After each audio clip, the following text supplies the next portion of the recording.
Hey guys, welcome back. This is Chris with C&M Aquatics. Today I'm going to talk about some of my recommendations for top beginner corals. So if you're new to keeping corals or reef aquariums, then these roughly 9 corals are the ones I'd recommend starting with. So first we've got mushrooms. These pictured are blue discomas. Mushrooms are extremely hardy corals and would be my first recommendation for somebody that's never kept corals before. Here's a picture of some red discomas. Mushrooms are, like I said, extremely hardy. They thrive in varying tank parameters. You don't have to have the cleanest water to keep them. They thrive in dirty water, clean water, very low light, high light. It's actually pretty hard to kill these things. Plus they move around the tank and split on their own, so they're neat to watch colonize and grow.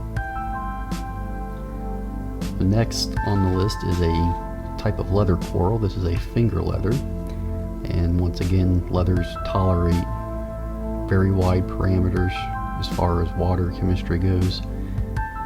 They're also hard to kill, which is a plus. The finger leather grows out and grows branching arms, kind of like fingers. That's where it gets its name. Another variety of leather coral is the toadstool leather. A lot of the same care requirements as the finger. The difference is they kind of grow out into somewhat of a mushroom shape. That's how they get their name of a toadstool leather.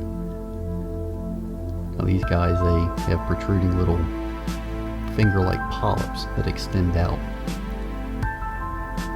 They don't move around the tank like the mushrooms. They pretty much stay stationary, but they can grow little buds off their stalks and their bases and pretty much propagate on their own, but they can be cut as well. That's subject for another video. Zooanthids. Zooanthids are another type of soft coral. You can spot feed zoanthids. Small particle food like reefroids do better than the meaty foods like squid. Haven't had much luck to get them to take squid,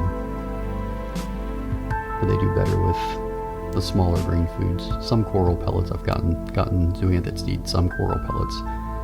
The neat thing about zoanthids is they come in a multitude of different colors, so they're sought out by beginners because they're easy to care for, and expert keepers because of the wide range of color morphs available out there.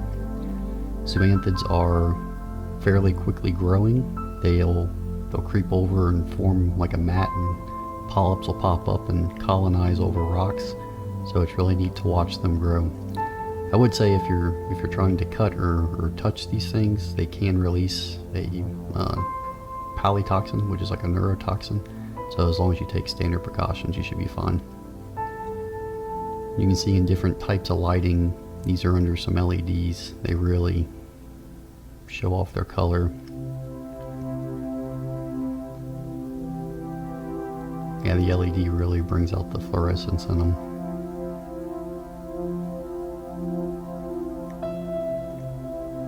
You can see the different colors. Green star polyps. They are another beginner-friendly coral. They form a mat over the rocks, and then the polyps extend out, kind of like little waving hands almost. They also give off a good fluorescence. I would say green star polyps, they like a higher flow to keep detritus off of their base, off their mat. So they do better in higher flow areas of the aquarium. And zinnias are very easy to care for. They split and expand almost to plague levels, so you gotta be careful that they don't overrun a tank. I've seen these things grow across rocks. They'll grow up the back of the aquarium wall. They'll spread to the class, so it's good to keep control of them, but they are very easy to care for. They tolerate wide range of water chemistry as well, and they don't need very high lighting. If you keep them under lower flow, they get this pulsing sensation with their hands, which is really neat to watch. So it adds a nice fluidity to any aquarium.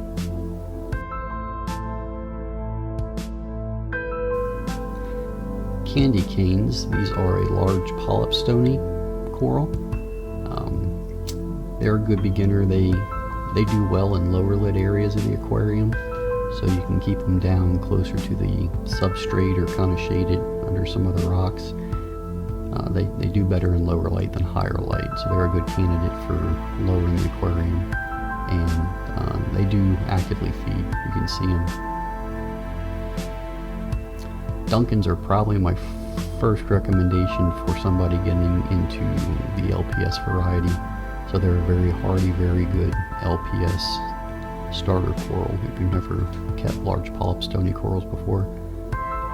They're a branching coral, so they grow multiple heads that come off of the stalk. And these guys are pretty aggressive eaters. I like to feed them chunks of mysis shrimp or squid, and it's a lot of fun to watch the tentacles grab and pull into their mouths. They're very active feeders and a lot of fun to add to an aquarium. Hammerheads are, I'd say a mid-range LPS. I wouldn't start off with them, but they give a nice fluidity to the tank, and you can see the fluorescence here under LEDs. They look really nice at night.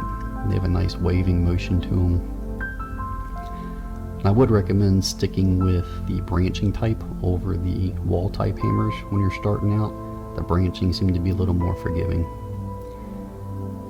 On a note, do be careful placing them close to other corals. You can see these are sweeper tentacles coming off this guy. He's trying to sting other nearby corals. So they are fairly aggressive when it comes to coral warfare. So this hammer, you can see we're feeding some reefroids too. We're doing some spot feeding. And hammers, they're not the most aggressive eaters. You don't really, even feeding squid or mysis shrimp, you don't really see them pulling food into their mouths. But I do think there's some type of benefit to feeding these guys. I've noticed a little better coloration, a little faster growth.